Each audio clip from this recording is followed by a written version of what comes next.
আসসালাতু মিফতাহুল জান্নাহ। জান এই মাদ্রাসার মক্তবের ছেলেরা পড়ে আসসালাতু মিফতাহুল জান্নাহ। নামাজ জান্নাতের চাবি। আল্লাহ চাবি দিতে ডাকেন। আল্লাহ নামাজের জন্য ডাকেন না, অঙ্গীকার পুরা করার জন্য ডাকেন। অঙ্গীকার পুরা করার জন্য ডাকেন। কেননা কিয়ামতের দিন, হায় হায়, আমি তো বলি, জানি না বুঝবেন কি বুঝবেন না, আমি বলি এই উম্মতকে দুনিয়াতে পাঠানেরই কথা ছিল না।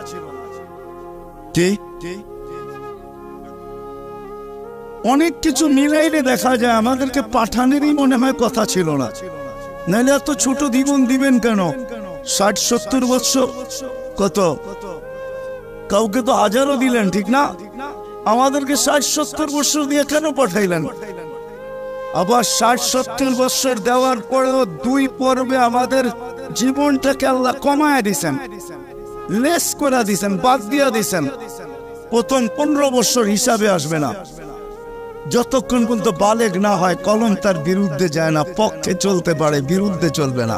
রুফিয়াল কালাম, এইখানে 15 বছর বাদ।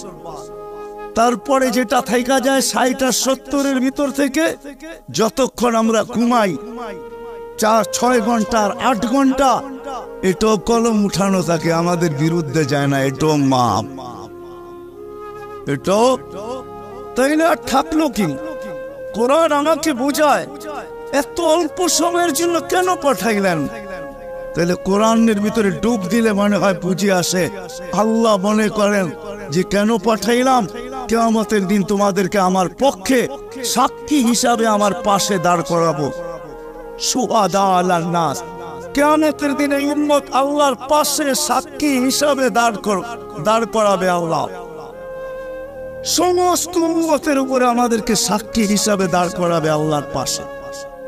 ইনশাআল্লাহ এই উম্মত কিয়ামতের মাঠে দাঁড়াবে না, এই উম্মত স্টেজে দাঁড়াবে। স্টেজে আল্লাহর পাশে স্টেজ লাগানো হবে, ওই স্টেজে উম্মত দাঁড়াবে। কেননা আসনীয় সাক্ষী এক জায়গায় দাঁড়ায় নাকি? দুইজনের মান একটা, দুইজনের মান ভিন্ন, ঠিক না? আমরা পাশে, কোরআন বলতেছে শুহাদা আলান নাস ওয়ায়াকুনুর রাসূলু শাহীদান আলাইকুম ওয়াতাকুনু শুহাদা আলান নাস। আমরা সাক্ষী। আল্লাহ বলে কম সময় দিয়া কেন পাঠাইলাম জানো? কিয়ামতের দিন কেউ প্রশ্ন করতে পারে যে এরা যে সাক্ষী হিসাবে দাঁড়াইলো, এরা তো দুনিয়াই দেখে নাই, তাইলে আবার সাক্ষী হবে তো হবে কি কইরা? ওই দিন যেন আমি বলতে পারি এদের পা উঠায়া দেখো, এরা এখনো দুনিয়ার মাটি লাগানো আছে, যদিও কম সময়ের জন্য। মনে হয় আমাদেরকে দুনিয়া পারানোর জন্য আল্লাহ পাঠাইছেন। অনেক সময় বলে না, আরে আপনার টাইম নাই, তাতে কি এসে যায়, আমার বাড়িটা পাড়ায় চলে যান। আল্লাহ বড় এই জন্য পাঠাইছেন যেন আমরা দুনিয়াটা পাড়ায় চলে যাই। অল্প সময় দিয়ে আল্লাহ পাঠাইছেন, বেশি সময় আমাদেরকে দেন নাই, শুধু নবীজির কারণে। এই জন্যই তো আমি বলি, জানি না বললাম আমরা একমত হবে কি হবে না। এই উম্মত দুনিয়ায় আসারই ছিল না। এই উম্মতকে আল্লাহ বাছাই করা, প্রথম তো এই উম্মতকে 3 বার আল্লাহ কুদরতি হাত লাগাইছেন এই উম্মতের উপরে। জন্মলগ্নে একবার খালাকতু বিয়াদিয়া, দ্বিতীয়বার কুদরতি হাত লাগাইছেন হুয়াজতাবাকুম, বাছাই লগ্নে দ্বিতীয়বার আমাদেরকে আল্লাহ বাছাই করছেন। বাছাই সমগ্র মানব জাতির ভিতর থেকে আমাকে উঠাইতে উঠাইতে কত কুঠি উঠানোর পরে মনে হয় আমি আল্লাহর কুদরতি হাতে আসছি, আর আল্লাহ বলছে যা তোকে উম্মতে মুহাম্মদী বাছাই পড়বে। তৃতীয় আল্লাহর কুদরতি হাত লাগছে আমাদের উপরে। আল্লাহ আমাদের উপরে চিহ্ন লাগায় দিয়েছেন। চিহ্ন, চিহ্ন বোঝেন, যেন কিয়ামতের দিন হারায় না যায়। আল্লাহ সাহাবা জিজ্ঞাসা করছে, ইয়া রাসূলুল্লাহ, সমগ্র মানব গোষ্ঠী উঠবে, আপনি আমাদেরকে খুঁজে পাবেন কি কইরা? তা আল্লাহ রাসূল হাসতেছিল আর বলতেছিল চিহ্ন লাগানো আছে। চিহ্ন কই? সেই চিহ্ন আবার কি? করলাম মুআজ্জিরিনা মিন আসারিস সুজুদ, তোমাদের নামাজের জায়গা উঁচুর জায়গার থেকে নূর ফিটা বাহির হবে, আর কারো বাহির হবে না। আমি নূর দেখা চিনমু তোমরা আমার, আমি ডাইকা ডাইকা কাছে নিচ্ছি। চিহ্ন লাগায় দিয়েছেন কুদরতি হাত দিয়ে, স্টিকার লাগায় দিয়েছেন কুদরতি হাত দিয়ে। স্টিকার চিনেন? কোম্পানির লেবেল আছে, এই যে লেবেল লাগায় দিছে কোম্পানি। আল্লাহ আমাদের উপরে লেবেল লাগায় দিয়েছেন কুদরতি হাত দিয়া। কুনতুম খায়রা উম্মা, এটা লেবেল, এটা স্টিকার, লেবেল লাগায় দিয়েছেন তোমরা খায়রে উম্মা। আফসোস কোত্থেকে যাবি আমি হারায় কত দূর চলে গেছি। প্রথম স্বাধীনতা দিছেন আল্লাহ শিক্ষাগত, দ্বিতীয় স্বাধীনতা দিছেন আল্লাহ পেশাগত, তৃতীয় স্বাধীনতা আল্লাহ দিছেন মত আদর্শগত। স্বাধীনতা যদি না দিতেন সব আল্লাহ, আর আপনি টক শোতে বসে বলবেন আল্লাহর বিরুদ্ধে, আর আপনি চিৎকার দিয়ে বলবেন গড ইজ নাথিং। না, অস্তিত্ব কে দিছে? পক স্বাধীনতা, যেটা মত আদর্শের স্বাধীনতা দিছে আল্লাহ। এই জন্য কিচ্ছু বলেন, শুধু অপেক্ষা করেন, অপেক্ষা। কোরআনও বলে ফান্তাযিরু ইন্নী মাআকুম মিনাল মুনতাযিরিন, আমি অপেক্ষা করতেছি, তোমরা অপেক্ষায় থাকো। আল্লাহ কিসের অপেক্ষা?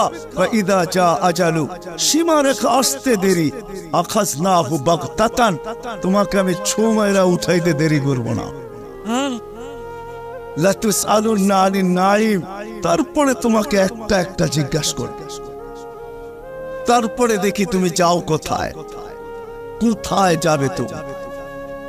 সত্য এটাই, মত আদর্শের স্বাধীনতা, যেটাকে বলে কি বলে মত আদর্শের স্বাধীনতা আল্লাহ দিয়েছেন, আদর্শগত স্বাধীনতা। নাইলে নাস্তিক হওয়ার কোন প্রশ্ন ছিল? অস্তিত্ব দিবে আল্লাহ, আপনি বলবেন আল্লাহর বিরুদ্ধে, এটা পসিবল ছিল না, ইম্পসিবল। আল্লাহ দেখায় দিয়েছেন 2020-এ, দেখায় নাই? কি দেখাইছে? না, চলো দুনিয়া, যেই দুনিয়া নিজেকে এত শিক্ষিত মনে করে, এত আপডেট মনে করে, এত এডুকেটেড মনে করে, এত উন্নত মনে করে, এত আধুনিক মনে করে, ওই পুরা দুনিয়াকে আল্লাহ লকডাউন লাগায় দিছে। আপনি বলেন আপনাকে মাস্ক পরায় না, আল্লাহ দুনিয়ারে মাস্ক পরায় দিছে, দুনিয়াকে। আপনাকে আমাকে পড়ায় নাই, দুনিয়াকে মাস্ক পরায় দিছে। আল্লাহ বলে আমি আল্লাহ, ইচ্ছা করলে যা খুশি তা করতে পারি। কি এখনো বহুত মানুষ মাস্ক পড়া ঘোরে, ঠিক না? পড়ে না? কি কি ভয়ে পড়ে? করুণা এখনো আছে, ঠিক না? আপনারা বলবেন আমরা তো কুমিল্লার মানুষ, 2020-ও পড়ি না, ঠিক না? না পড়তে পারেন, কেন টেলিভিশনে এত বড় বড় দেখছেন আর ভাবছেন নাকের ছিদ্র তো এত বড় না, এটা যাবে তো যাবে কোন দিক দিয়া, ঠিক না? এখন যদি প্রশ্ন উঠায় মুখ দিয়া যাবে, সারাদিনই তো পান খাই, বিড়ি খাই, সিগারেট খাই, এটা সেটা খাইতে থাকি, মুখ দিয়া যাবে তো যাবে কোন দিক দিয়া, ঠিক না? এই জন্য নাও পড়তে পারেন। আল্লাহ মত আদর্শের স্বাধীনতা দিয়েছেন। চতুর্থ স্বাধীনতা দিয়েছেন সোসাইটিগত, সমর্থ থাকলে দুনিয়ার যে কোথাও বাস করতে পারে। আমি চিনি কুমিল্লার অনেক মানুষ যারা আমেরিকাতে বাস করে, আমি চিনি অনেককে কুমিল্লার যারা অস্ট্রেলিয়া বাস, যারা কানাডায় বাস করে, আমি চিনি ইউরোপে বাস করে, চিনি আমি অনেককে চিনি, আমাকেও চিনে।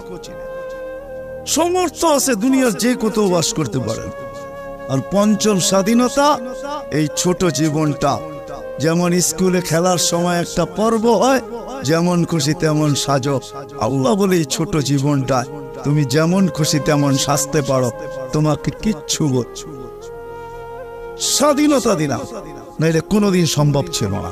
তো কথা ওইখান থেকে বাহির হয়ে গেছি। যতক্ষণ পর্যন্ত আল্লাহ আল্লাহর রাসূলের কাছে আকর্ষণের পাত্র না হব, আর আকর্ষণের পাত্র হব আমলের দ্বারা। কিসের দ্বারা? আর আমল জীবনে আসবে দ্বীনি কথা যত বেশি একাগ্র চিত্তে শুনবো, মনোযোগ সহকারে শুনবো আর দিলে গাদবে, তখনই আমল আসবে। আর আমলের দ্বারা আমি আকর্ষণের পাত্র হব।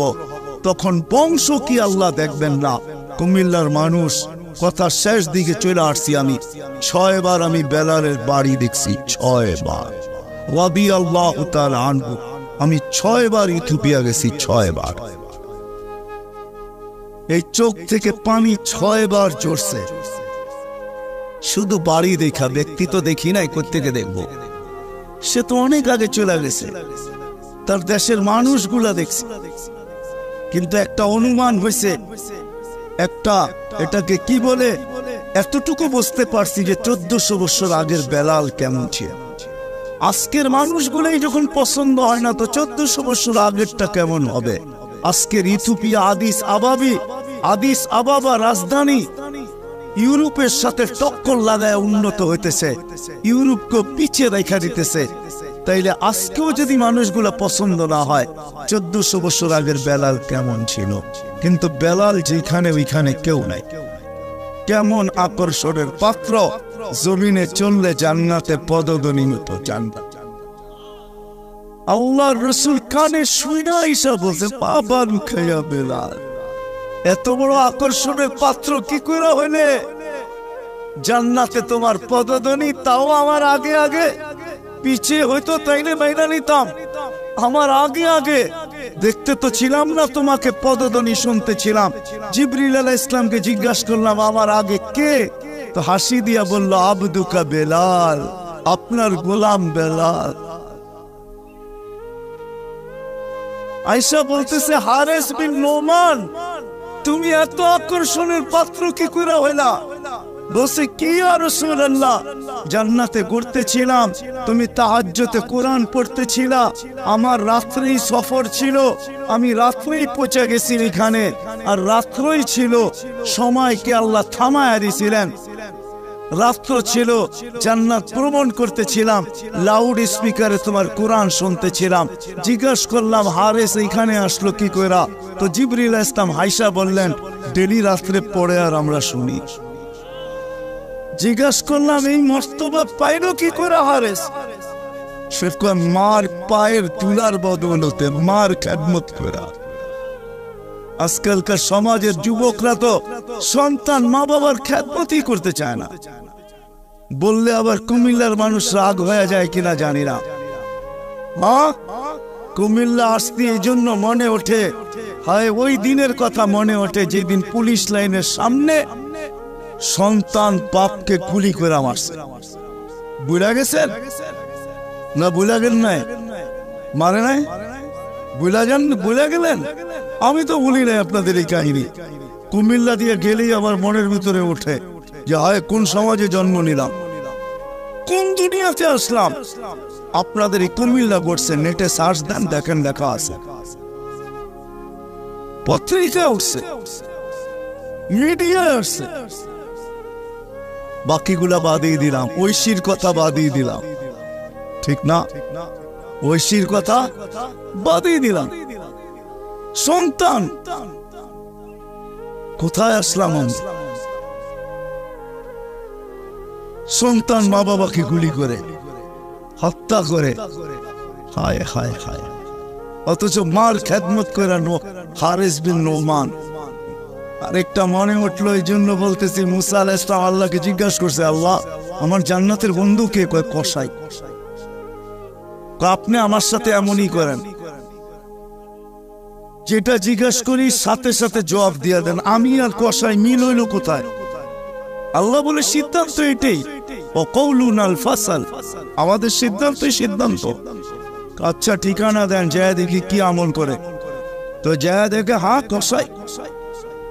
সারাদিন গোস্ত বিক্রি করে যখন বাড়ি যাওয়ার পালা আসছে, তো গোস্তের একটা টুকরাকে নিয়া কিমা বানায়া পুটলার ভিতরে নিয়ে দোকান বন্ধ করতেছে। মুসা আলাইহিস সালাম বলতেছে, তোমার বাড়ি মেহমান হওয়া যাবে? অবশ্যই যাবে, কিন্তু শর্ত আছে, আমি ডাইরেক্ট বাড়ি যাব না, আমার সাথে চলো।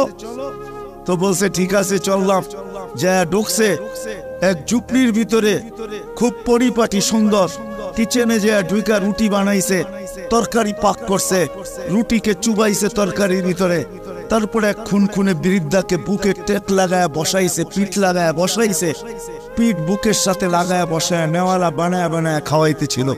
মুসা আলাইহিস সালাম দেখতেছেন, কেননা ওনার অভিজ্ঞতা ছিল খিজির আলাইহিস সালামের সাথে বেশি প্রশ্ন করা, 3 প্রশ্নই ওয়াকাউ। আল্লাহর রাসূল বলছে, লাউ সাবারা মুসা লা আলিমনা কাসীরাম মিনাল খায়র। মুসা আলাইহিস সালাম যদি আরেকটু ধৈর্য ধরতেন তাহলে আমরা আরো তথ্য জানতে পারতাম। তো উনি বুঝে গেছেন চুপ থাকাই ভালো, কিচ্ছু জিজ্ঞাসা করেন নাই। যখন খাওয়া দাওয়া শেষ, পরিপাটি শেষ, শোয়া দিয়া এখন বলতেছে পাশেই আমার বাড়ি, চলো আমার বাড়িতে মেহমান থাকবে। এখন আর চুপ থাকতে পারেন না, তো বলতেছে শোনো এই বৃদ্ধা কে? আমার মা। সকালে যখন যাই তো পরিপাটি করা যাই, খেদমত করা যাই, বিকালে যখন আসি তো আগে মার খেদমত করি, তারপরে নিজের ঘরে যাই। বুঝলাম, কিন্তু তুমি খেদমত করার পরে মা জানি হাত উঠে কি বললো? খুনখুনে বৃদ্ধা তো দাঁত নাই, দূর বাদ দাও পাগল মা। যখনই খেদমত শেষ করি তো হাত উঠায় বলে আমাকে মুসার, আমার সন্তানকে আল্লাহ জান্নাতে মুসা আলাইহিস সালামের সাথী বানায় দিয়েন। তো মুসা আলাইহিস সালাম চিৎকার দিয়া বলতেছে, মা পাগল না, মুসারও মেহমান থাকার প্রয়োজন নাই, জানার দরকার ছিল তুই আমার বন্ধু হইনি তো হইনি কি করাস, আমার বন্ধু হইনি তো হইনি কি করা। এই জন্য আমল দ্বারাই আকর্ষণের পাত্র হইতে হবে। বৃষ্টি আর রহমতের বৃষ্টি চলে আসছে। আল্লাহ আমাদেরকে আমল নিয়ে মরার তৌফিক দান করেন ইনশাআল্লাহ। আল্লাহ আমাদেরকে কবুল করেন। ওমা আলাইনা ইল্লাল বালা।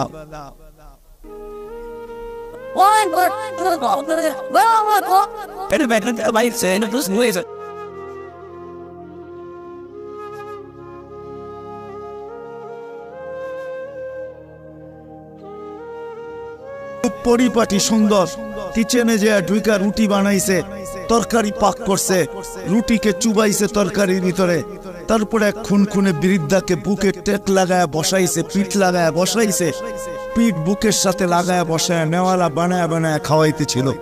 মুসা আলাইহিস সালাম দেখতেছেন, কেননা ওনার অভিজ্ঞতা ছিল খিজির আলাইহিস সালামের সাথে বেশি প্রশ্ন করা, 3 প্রশ্নই ওয়াকাউ। আল্লাহর রাসূল বলছে, লাউ সাবারা মুসা লা আলিমনা কাসীরাম মিনাল খায়র। মুসা আলাইহিস সালাম যদি আরেকটু ধৈর্য ধরতেন তাহলে আমরা আরো তথ্য জানতে পারতাম। তো উনি বুঝে গেছেন চুপ থাকাই ভালো, কিচ্ছু জিজ্ঞাসা করেন নাই। যখন খাওয়া দাওয়া শেষ, পরিপাটি শেষ, শোয়া দিয়া এখন বলতেছে পাশেই আমার বাড়ি, চলো আমার বাড়িতে মেহমান থাকবে। এখন আর চুপ থাকতে পারেন না, তো বলতেছে শোনো এই বৃদ্ধা কে? আমার মা। সকালে যখন যাই তো পরিপাটি করা যাই, খেদমত করা যাই, বিকালে যখন আসি তো আগে মার খেদমত করি, তারপরে নিজের ঘরে যাই। বুঝলাম, কিন্তু তুমি খেদমত করার পরে মা জানি হাত উঠে কি বললো? খুনখুনে বৃদ্ধা তো দাঁত নাই, দূর বাদ দাও পাগল মা। যখনই খেদমত শেষ করি তো হাত উঠায় বলে আমাকে মুসার, আমার সন্তানকে আল্লাহ জান্নাতে মুসা আলাইহিস সালামের সাথী বানায় দিয়েন। তো মুসা আলাইহিস সালাম চিৎকার দিয়া বলতেছে, মা পাগল না, মুসারও মেহমান থাকার প্রয়োজন নাই, জানার দরকার ছিল তুই আমার বন্ধু হইনি তো হইনি কি করাস, আমার বন্ধু হইনি তো হইনি কি করা। এই জন্য আমল দ্বারাই আকর্ষণের পাত্র হইতে হবে। বৃষ্টি আর রহমতের বৃষ্টি চলে আসছে। আল্লাহ আমাদেরকে আমল নিয়ে মরার তৌফিক দান করেন ইনশাআল্লাহ। আপনাদের বিবেকের লজিক কি বলে? আল্লাহর কাছে হবে, ঠিক না? সে আল্লাহর থেকে দূরে কেন? যুবক যৌবন পাওয়ার পরে আল্লাহর থেকে কাছে হবে, দূরে কেন? আল্লাহর কাছে হবে যৌবন পাওয়ার পরে, কেননা যৌবন যে জিনিস এটা দুনিয়ার কোথাও পাওয়া যায় না। যাইতে পারো কলিকাতা হারবালে, কিন্তু যৌবন পাওয়া যাবে না। যাওয়া যাবে মডার্ন হারবালের কাছে, চাইনিজ হারবাল আর আমেরিকান হারবাল। হ্যাঁ, পোস্টার কুমিল্লা তো আছে আমেরিকান হারবালের, না নাই? দেখায় দেবো আমি। আমি রাস্তায় দেখতে দেখতে আসতেছিলাম, আমেরিকান আরমানের কাছে গেল, যৌবন ফিরা পাওয়া যাবে না। যৌবন ভিন্ন জিনিস। যৌবন, যে যুবক যৌবন পাইল তার উচিত ছিল আল্লাহর কাছে। আল্লাহর থেকে দূরে গেল কি করে? আমার দিনে বোঝে না, আমি যোগ বিয়োগ মিলাইতে পারি না যে এই প্রবাদ বাক্য কেন হইল, গাছে ফল হইলে ডালপালা ঝুঁকা যায়। ও বুঝি এটা ওই গাছ যে নারকেল গাছ, যতই দূরো কে ঝুঁকবে না, ঠিক না? এটা মনে হয় ওই গাছ, বিদ্যা যতই হোক সে ঝুঁকবে না। বিদ্যায় হওয়ার পরে আল্লাহর কাছে হওয়া উচিত। যুবকের যৌবন পাওয়ার পরে আল্লাহর কাছে হওয়া উচিত। রূপসীর রূপ পাওয়ার পরে আল্লাহর কাছে হওয়া উচিত। যোগ্যতা আলাদের যোগ্যতা পাওয়ার পরে আল্লাহর কাছে হওয়া উচিত ছিল। কিন্তু আফসোস, আমার সমাজকে তো আল্লাহ ডাইকো আনতে পারে না। 24 ঘন্টার ভিতরে 5 বার ডাকে। আমি তো বলি আল্লাহ নামাজের জন্য ডাকে না। ওলামা হয়তো একমত নাও হইতে পারে আমার সাথে, আল্লাহ নামাজের জন্য ডাকে না। এই উম্মতকে এতটুকু ভালোবাসেন, এতটুকু ভালোবাসেন যে আল্লাহ কথা বলার জন্য ডাকেন, নামাজের জন্য ডাকেন না। এই জন্যই মনে হয় কিতাবালা লেখছে মুসাল্লি উনাজি রব্বা, নামাজি আল্লাহর সাথে কথা বলে। রাত্রটা যখন পার হয়ে যায়, সুবে সাদেক যখন হয়ে যায়, তো আল্লাহ চিৎকার দিয়ে মনে হয় বলতে থাকেন, রাতটা পার হয়ে গেল, তোর সাথে কথা হইল না, জলদি একটু উঠ না, একটু আয় না, তোর সাথে একটু কথা বলি না। আবার যখন সকালেরটা ফজরেরটা শেষ হয়ে যায়, আবার দুপুর আসে, তখন যেন আল্লাহ বলতে থাকে, সেই সকালে কথা হইল, এখন তো দুপুর হয়ে গেল, তোর সাথে কথা হয় না, একটু আয় না, দুপুরে একটু কথা বলি না। দুপুর যখন গণায় আসর বিকাল হয়, তা আল্লাহ আবার ডাকে, সেই দুপুরে কথা হইল, এখন তো বিকাল হয়ে গেল, আয় না, তোর সাথে একটু কথা বলি না। বিকালের পরে যখন সূর্য ডুবে যায়, তো আল্লাহ আবার বলে, সেই বিকালে কথা হইলো আর সূর্যটা ডুবে গেল, এখন তো রাত্রই হয়ে গেল, আয় না, তোর সাথে একটু কথা বলি না, যেটাকে মাগরিব বলে। আপনি বলবেন এশারের সময় কেন কথা বলে? আমার মন বলে এশারের সময় মনে হয় এই জন্য কথা বলেন যে একটু পরেই তো ঘুমায়া যাবি, কাল সকালে উঠাইলে তো উঠবি, যদি না উঠাই তো আর কোনোদিন উঠা হবে না, চিরদিনের জন্য নিদ্রা হয়ে যাবে, তোর সাথে আমার কথাও হবে না, একটু পরে তুই ঘুমায়া যাবি, আয় না, শেষমেশ তোর আর আমার একটু কথা হইয়া ঘুমা।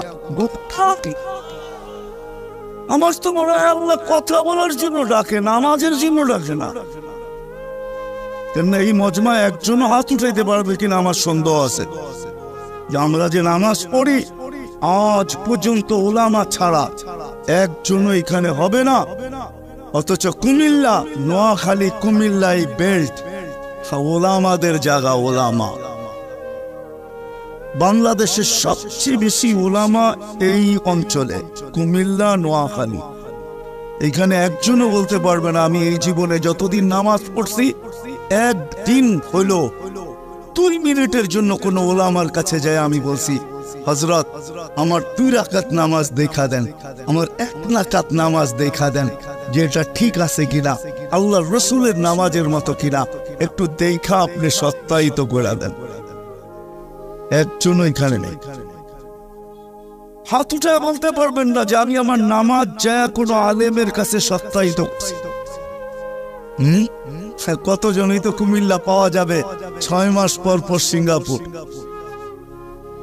বৎসরের মাথায় তো যাই যায়। কেন? ফুল চেক আপ করে আসি, শরীরটা কোনো সমস্যা হইল কিনা দেখার জন্য। প্রতি বৎসরে যদি আপনার শরীরটাকে চেক আপ করতে হয়, তো জীবনে কি একবারও নামাজটা চেক আপ করার দরকার ছিল না? রাগ হয়ে গেলেন? কুমিল্লার মানুষ রাগ হয় না, কিন্তু জীবনে তো একবারও নামাজটা চেক আপ করার দরকার ছিল। জীবনে তো একবারও আমার সূরাগুলা চেক আপ করার দরকার ছিল। জীবনে তো একবারও দুরূদ শরীফটা চেক আপ করার দরকার ছিল, যে দুরূদ আপনাকে জান্নাতে নিয়ে যাবে। আমি দলিল দিতেছি, এই উম্মত জাহান্নামে দুজক থেকে পুলসেরাতের থেকে পয়রা গেল, ডাইরেক্ট দুজকে যাবে না। এই উম্মতে মুহাম্মাদি সাল্লাল্লাহু আলাইহি ওয়াসাল্লাম দুযোগে যদি পুলসিরাতের থেকে পড়েও যায় তো পুলসিরাত ধরে লটকায় থাকবে, চুলা থাকবে, অপেক্ষা চলতে থাকবে দুরুদ আছে কিনা। যদি দুরুদ থেকে থাকে, নবীজির উপরে পড়ছে, ওই দুরুদ থেকে থাকে, তাহলে দুরুদ আসবে, দুরুদ আসবে, দুরুদ আসবে, আর একে উঠা পুলসিরাতের উপরে দাঁড় করাবে, দুরুদ একে পার করাবে। আপনি মনে করছেন নবীর দুরুদ এমনি? শুধু শুধু কোরআন পেলা দিছে। কোরআনের এক আয়াতের উপরে আমার প্রশ্ন হয়, ডেলি শুক্রবারে আজকেও আপনাদের প্রত্যেক মসজিদের খতিবরা পড়ছে খুতবার ভিতরে, ইন্নাল্লাহা মালাইকাতাহু ইউসাল্লুনা আলান নবী ইয়া আইয়ুহাল্লাযীনা আমানু সাল্লু আলাইহি ওয়া সাল্লিমু তাসলিমা। আমার এখানে তিনটা প্রশ্ন হয়। আমার প্রশ্ন হয়, আল্লাহ আমাদেরকে দুরুদ পড়তে বলতেছেন, আমরা আর কয়দিন বাঁচবো, আর কয়দিন পড়বো? আপনার বন্ধুর উপরে তারপর দুরুদ পড়বে কে? কে কে পড়বে আপনার বন্ধুর উপরে দুরুদ? আল্লাহ বলে, বেওকুফ তুই দেখিস না, ফেরেশতারা পড়বে। তুই চলে গেলে কি আসে যায়? ফেরেশতা পড়বে। আমি যদি আল্লাহকে প্রশ্ন করি, আল্লাহ ফেরেশতা তো মারা যাবে, কিতাবে তো পাই মালাকুল মউতকেও মৃত্যুর কুলে ঢোলা পড়তে হবে। সর্বশেষ উনি মারা যাবেন, ওনার পরে আর কেউ মারা যাবেন না। সর্বশেষ আল্লাহ জিজ্ঞেস করবে, মান বাকিয়া, কে বাকি? তো মালাকুল মউত বলবে, আনা ওয়া আনতাল হাইয়ুল্লাযী লা তামুত, আমি বাকি আর আপনি চিরঞ্জীব, আর কেউ নাই। আল্লাহ বলবে, ফাতামুত আনতা, এবার তোমার পালা, তুমি মরো। আল্লাহ চুক্তি দিবে, লি আন্নি কাতাবতুল মউত আলা মান তাহতা আরশি, আমার আরশের নিচে লেখা আছে, দেখো আমার আরশের নিচে যে আছে তাকে মৃত্যুর স্বাদ পান করতে হবে, হবেই হবে। আল্লাযী হাইলা ইয়ামুত ফাহুয়া ফাওকা আরশি, যে চিরঞ্জীব সে আমার আরশের উপরে বিরাজমান, তুমি আরশের নিচে বিদায় তুমি মরো। সায়ুলকি আলাইহি সাকারাতাল মউত, মৃত্যুর যাতনা আল্লাহ ওনার উপরে ঢালবেন, উনি জমিনে পড়বে আর একটা চিৎকার দিবে, যেখানে আছে ওইখানে পড়বে আর একটা চিৎকার দিবে, আর বলবে, লাউ আলিমতু সাকরাতাল মউত মা কাবাসতু আরওয়াহাল মুমিনিন, মৃত্যুর যাতনা যদি আমার জানা থাকতো তাহলে কোন মুমিন মুসলমানকে আমি এত কষ্ট দিয়ে নিয়ে আসতাম না। মৃত্যুর এত কষ্ট, আল্লাহকে যদি প্রশ্ন করি, ফেরেশতা তো চলে যাবে, তো আমাদের নবীজির উপরে দুরূদ কে পড়বে? আল্লাহ বলে, তোর মতো বেওকুফ তো দেখি নাই, তুই মনে হয় কোরআন পড়িস, কোনদিন পাবিস না। শুরুতেই তো আমার নাম ইন্নাল্লাহা ওয়া মালাইকাতাহু, আমি আল্লাহ পড়তে থাকবো, আমি চিরঞ্জীব, বন্ধুর দুরূদ আমি কোনদিন বন্ধ হতে দিব না, না না, আমার বন্ধুর দুরূদ চলতে থাকবে। ওই দুরূদটা তো কোনদিন টেস্ট করো, রাগ ব্যাগাবেন আপনারা। আমি কুমিল্লা বেশি আসি না, একবার আসছিলাম মনে হয় আপনাদের ঈদগাহ মাঠে নাকি, একবার আসছিলাম, আর দ্বিতীয়বার আসছি শহরের। এর আগে আর আমি কখনো আসি না, এটা আমার দ্বিতীয়বারই। জানি না এটা শেষ হয় কিনা, তৃতীয়বার আসা হয় কিনা এটাও জানি না। বাঁচলে তো আসবো, রিজিক থাকলে তো আসবো। এই জন্য দরুদ তো কোনোদিন আমি টেস্ট করলাম না, দোয়ায় কুনুত তো করলাম না, দোয়ায় কুনুত তো করলাম না, অথচ ডেলি তো আমি পড়ি, 18টা অঙ্গীকার করি আল্লাহর সাথে, 18টা দোয়ায় কুনুদে 18টা অঙ্গীকার আছে, 18টা অঙ্গীকার। কয়টা? রাগ হয় না কিন্তু, আজ পর্যন্ত কোনো আলেমও ভাবে কিনা আমি জানি না, দোয়ায় কুনুত পড়ে আর ভাবে কিনা যে আমি আল্লাহর সাথে অঙ্গীকার করতেছি 18টা অঙ্গীকার।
اللهم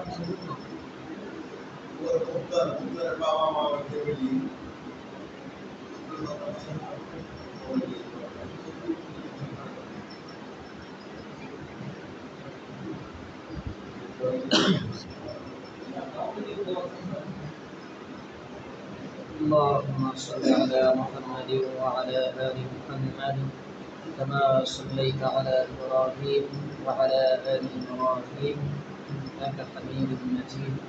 اللهم بارك على محمد وعلى آل محمد كما باركت على إبراهيم وعلى آل إبراهيم إنك حميد مجيد. أعوذ بالله من الشيطان الرجيم. بسم الله الرحمن الرحيم. الحمد لله رب العالمين الرحمن الرحيم مالك يوم الدين. إياك نعبد وإياك نستعين اهدنا الصراط المستقيم صراط الذين أنعمت عليهم غير المغضوب عليهم ولا الضالين. بسم الله الرحمن الرحيم. قل يا أيها الكافرون لا أعبد ما تعبدون ولا أنتم عابدون ما أعبد ولا أنا عابد ما عبدتم ولا أنتم عابدون ما أعبد لكم دينكم ولي دين. بسم الله الرحمن الرحيم. قل أعوذ برب الفلق من شر ما خلق ومن شر غاسق إذا وقب ومن شر النفاثات في العقد ومن شر حاسد إذا حسد. بسم الله الرحمن الرحيم. قل أعوذ برب الناس مالك الناس إله الناس من شر الوسواس الخناس الذي يوسوس في صدور الناس من الجنة والناس. بسم الله الرحمن الرحيم. قل هو الله أحد الله الصمد لم يلد ولم يولد ولم يكن له كفوا أحد. بسم الله الرحمن الرحيم. قل هو الله أحد الله الصمد لم يلد ولم يولد ولم يكن له كفوا أحد. بسم الله الرحمن الرحيم. قل هو الله أحد الله الصمد لم يلد ولم يولد ولم يكن له كفوا أحد. اللهم أنت السلام ومنك السلام تباركت يا ذا الجلال والإكرام. اللهم أنت السلام ومنك السلام تباركت يا ذا الجلال والإكرام. ربنا آتنا في الدنيا حسنة وفي الآخرة حسنة وقنا عذاب النار. ربنا لا تؤاخذنا إن نسينا أو أخطأنا. ربنا ولا تحمل علينا إصرا كما حملته على الذين من قبلنا. ربنا ولا تحملنا ما لا طاقة لنا به واعف عنا واغفر لنا وارحمنا أنت مولانا فانصرنا على القوم الكافرين. رب هب لي من الصالحين رب هب لي من الصالحين. اللهم اغفر لحينا وميتنا وشاهدنا وغائبنا وصغيرنا وكبيرنا وذكرنا وأنثانا. اللهم من أحييته منا فأحيي على الإسلام ومن توفيته منا فتوفه على الإيمان. या रब्बुल आलमीन अहकमुल हाकिम अल्लाह তোমার কয়েকজন গুনাহগার বান্দা রব্বুল আলামিন তোমার মনোনীত ছিল জুমার নামাজ আদায় করে তোমার শাহ দরবারে গুনাহগুলো কালো হাত আমরা উত্তোলন করেছি। ইয়া রব্বুল আলামিন আহকামুল হাকিমিন আমাদের নামাজের মধ্যে যদি কোনো ভুল ত্রুটি হয়ে থাকে আপনি আমাদের প্রত্যেকের নামাজের ভুল ত্রুটিকে ক্ষমা করে আমাদের প্রত্যেকের নামাজকে আপনি কবুল মঞ্জুর করিয়া নেন। ইয়া রব্বুল আলামিন আহকামুল হাকিমিন আল্লাহ কোরআনের কয়েকটি সূরা থেকে সূরা পাঠ করেছি তোমার নবীর শানে দরুদ পাঠ করেছি। ইয়া রব্বুল আলামিন ইয়া সবকে লক্ষ কোটি গুণ বাড়াইয়া সর্বপ্রথম আপনার প্যারা হাবিব প্যারা বন্ধু আকে নামদার তাজদার মদিনা আহমদ মুস্তাফা জনাব রাসূলুল্লাহ সাল্লাল্লাহু আলাইহি ওয়াসাল্লাম রওজা তারে পৌঁছায়া দেন। ইয়া রব্বুল আলামিন আহকামুল হাকিমিন ইয়া সবকে লক্ষ কোটি গুণ বাড়াইয়া আপনি আমাদের প্রত্যেকের পূর্বপুরুষদের কবরের মধ্যে ইসরাত সওয়াব হিসেবে পৌঁছায়া দেন। ইয়া রব্বুল আলামিন আহকামুল হাকিমিন ইয়া সবকে লক্ষ কোটি গুণ বাড়াইয়া আপনি আমাদের আল্লাহ প্রত্যেকের মুরব্বিয়ানের কবরের মধ্যে ইসরাত সওয়াব হিসেবে পৌঁছায়া দেন। ইয়া রাব্বুল আলামিন আহকামুল হাকিমিন আল্লাহ জীবনের শুরু লগ্ন থেকে নিয়ে আমরা এই পর্যন্ত যত গুনাহ করেছি রব্বুল আলামিন আপনি আমাদের প্রত্যেকের জিন্দেগীর সমস্ত গুনাহগাতা মাফ করিয়ে দেন ইয়া রাব্বুল আলামিন আল্লাহ আল্লাহ আমরা গুনাহ করতে অভ্যস্ত আপনি মাফ করতে অভ্যস্ত ইয়া রাব্বুল আলামিন প্রকাশ্যে ইয়া রাব্বুল আলামিন যত গুনাহ করেছি আল্লাহ যেই গুনাহর খবর মাই জানে না বাবাই জানে না পাড়া প্রতিবেশী আত্মীয় স্বজন কেউ জানে না ইয়া রাব্বুল আলামিন আপনি অন্ধকার থেকে অন্ধকারের খবর আপনি জানেন ইয়া রাব্বুল আলামিন আপনি আমাদের প্রত্যেকের জিন্দেগীর সমস্ত গুনাহগাতা মাফ করিয়ে দেন ইয়া রাব্বুল আলামিন ইয়াহকামুল হাকিমিন আল্লাহ তোমার একজন বান্দা দোয়া চেয়েছেন তার পিতামাতার জন্য ইয়া রাব্বুল আলামিন তার মুরব্বিয়ানে কেরামদের জন্য ইয়া রাব্বুল আলামিন আল্লাহ তারা যদি অন্ধকার কবরের আযাবের ফেরেশতাদের গ্রেফতার হয়ে থাকেন ইয়া রাব্বুল আলামিন ইয়াহকামুল হাকিমিন আপনি রহমান আপনি রহিম আমাদের দুয়ার উসিলায় ওনাদের কবরের আযাবকে আপনি maaf করিয়ে দেন ইয়া রাব্বুল আলামিন আল্লাহ কবরের মধ্যে যদি কোন আযাবের ফেরেশতারা থেকে গ্রেফতার হয়ে থাকেন রব্বুল আলামিন তাকে আযাবের ফেরেশতারা থেকে মুক্তি দিয়ে জান্নাতের ফেরেশতাদের সুপ্রদ করিয়ে দেন ইয়া রাব্বুল আলামিন আল্লাহ তাদের কবরকে জান্নাতের বাগিচা বানায়া দেন ইয়া রাব্বুল আলামিন তাদের কবরের মধ্যে জান্নাতের বিছানা বিছায়া দেন ইয়া রাব্বুল আলামিন তাদের কবরের মধ্যে তাদেরকে জান্নাতের পোশাক আপনি পরায়া দেন ইয়া রাব্বুল আলামিন ইয়াহকামুল হাকিম আপনি তাদেরকে maaf করিয়ে দেন ইয়া রাব্বুল আলামিন ইয়াহকামুল হাকিম আমাদের মধ্যে যাদের মা নাই যাদের বাবা নাই যারা অন্ধকার কবরের বাড়িতে শুয়ে আছেন রব্বুল আলামিন জানি না তাদের কবরের কি হালাত করেন কবরের কি অবস্থা ইয়া রাব্বুল আলামিন ইয়াহকামুল হাকিম আপনি জানেন তারা কে কোন হালতে আছেন ইয়া রাব্বুল আলামিন আপনি রহমান আপনি রহিম ইয়া রাব্বুল আলামিন সন্তানদের দোয়া রসিয়ে আপনি আমাদের আব্বা আমাদের কবরের আযাবকে maaf করিয়ে দেন ইয়া রাব্বুল আলামিন তাদের কবরকে জান্নাতের বাগান বানায়া দেন ইয়া রাব্বুল আলামিন তাদের কবরকে জান্নাতের ঠিকানা বানায়া দেন ইয়া রাব্বুল আলামিন তাদেরকে আপনি maaf করিয়ে দেন আল্লাহ ইয়া রাব্বুল আলামিন আমাদের আব্বা আম্মা যারা এখনো দুনিয়ার ময়দানে বেঁচে আছেন ইয়া রাব্বুল আলামিন আপনি আমাদের আব্বা আম্মাকে দীর্ঘদিন হায়াত দান করেন ইয়া রাব্বুল আলামিন তাদের খেদমত করার মতো আপনি আমাদেরকে তৌফিক দান করেন ইয়া রাব্বুল আলামিন আল্লাহ সুস্থতার সহিত আপনার রাস্তায় চলার মতো তুমি তাদেরকে তৌফিক দান করেন ইয়া রাব্বুল আলামিন ইয়াহকামুল হাকিম আমাদের মধ্যে যাদের আত্মীয় স্বজন অন্ধকার কবরের বাড়িতে শহীদ হয়ে আছেন আল্লাহ শ্বশুর শাশুড়ি থেকে শুরু করে দাদা দাদি নানা নানি আত্মীয় স্বজন পাড়া প্রতিবেশী বন্ধু বান্ধব ইয়া রাব্বুল আলামিন আল্লাহ যারা অন্ধকার কবরের বাড়িতে শুয়ে আছেন রব্বুল আলামিন আপনি প্রত্যেকের কবরের আযাবকে আপনি maaf করিয়ে দেন ইয়া রাব্বুল আলামিন আল্লাহ প্রত্যেকের কবরকে আপনি জান্নাতের বাগান বানায়া দেন ইয়া রাব্বুল আলামিন ইয়াহকামুল হাকিম এই এলাকার মধ্যে আল্লাহ যে যেখানে যারা শুয়ে আছেন ইয়া রাব্বুল আলামিন এই মহল্লার মধ্যে যে যেখানে যারা শুয়ে আছেন রব্বুল আলামিন আপনি প্রত্যেককে maaf করিয়ে দেন ইয়া রাব্বুল আলামিন প্রত্যেকের কবরকে জান্নাতের ঠিকানা বানায়া দেন ইয়া রাব্বুল আলামিন ইয়া আহকামুল হাকিমিন এই মসজিদের চারপাশে যত মুরব্বিয়ানে কেরামরা শুয়ে আছেন আপনি তাদেরকে maaf করিয়ে দেন আল্লাহ ইয়া রাব্বুল আলামিন ইয়া আহকামুল হাকিমিন আপনি আমাদেরকে maaf করিয়ে দেন আল্লাহ ইয়া রাব্বুল আলামিন আল্লাহ আমাদের মধ্যে অনেকে অসুস্থ আপনি সুস্থতা দান করেন আল্লাহ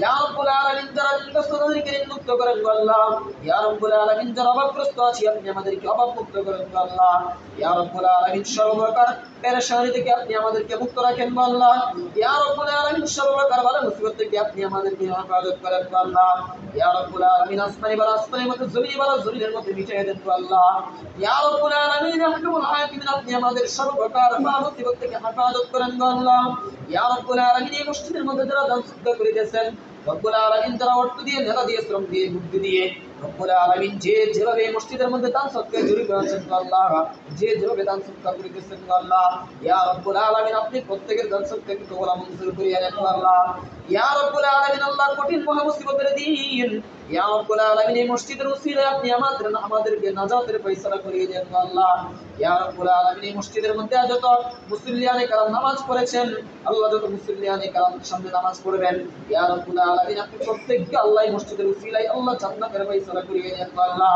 ইয়া রব্বুল আলামিন আহকামুল হাকিমিন আল্লাহ রব্বুল আলামিন আপনি আমাদেরকে ঈমান না দিয়ে আল্লাহ কুফর অবস্থায় আপনি আমাদেরকে মৃত্যু দিয়েন না আল্লাহ ঈমান নিয়ে কবরে যাওয়ার মতো আপনি আমাদেরকে তৌফিক দান করেন আল্লাহ ইয়া রব্বুল আলামিন আল্লাহ আমাদের প্রত্যেককে পাঁচ ওয়াক্ত নামাজি বানায়া দেন আল্লাহ ইয়া রব্বুল আলামিন দ্বীনের উপর অটল ভাবে চলতে করার মতো তৌফিক দান করেন আল্লাহ ইয়া রব্বুল আলামিন আমাদের প্রত্যেককে খাঁটি মুমিন মুত্তাকি পরহেজগার হিসেবে কবুল মঞ্জুর করেন আল্লাহ ইয়া রব্বুল রব্বুল আলামিন ইয়া আহকামুল হাকিমিন আল্লাহ আল্লাহ আমাদের জিন্দেগীর সমস্ত গুনাহ কথা maaf করিয়ে দেন গো আল্লাহ ইয়া রব্বুল আলামিন আমরা গুনাহ করতে অভ্যস্ত আপনি maaf করতে অভ্যস্ত ইয়া রব্বুল আলামিন আপনি আমাদের প্রত্যেককে maaf করিয়ে দেন গো আল্লাহ ইয়া রব্বুল আলামিন আমাদের সন্তানদেরকে দ্বীনি শিক্ষায় শিক্ষিত হওয়ার মতো তৌফিক দান করেন গো আল্লাহ ইয়া রব্বুল আলামিন আমাদেরকে দ্বীনি শিক্ষায় শিক্ষিত হওয়ার মতো তৌফিক দান করেন গো আল্লাহ ইয়া রব্বুল আলামিন আমাদেরকে দ্বীনের উপর অটল অবিচল থাকার মতো তৌফিক দান করেন গো আল্লাহ ইয়া রব্বুল আলামিন ইয়া আহকামুল হাকিমিন আল্লাহ